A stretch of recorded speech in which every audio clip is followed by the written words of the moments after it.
Лебедев, Рио!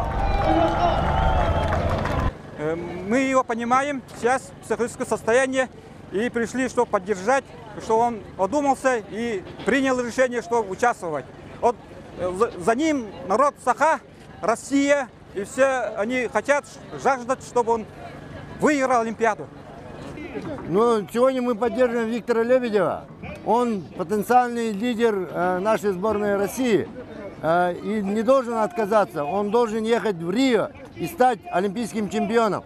Потому что он единственный, кто может выиграть на 57 килограмм. Поклонники Виктора Лебедева так просто не можем стоять. Сегодня вышли все. Вот, смотрите, сколько народу вышло.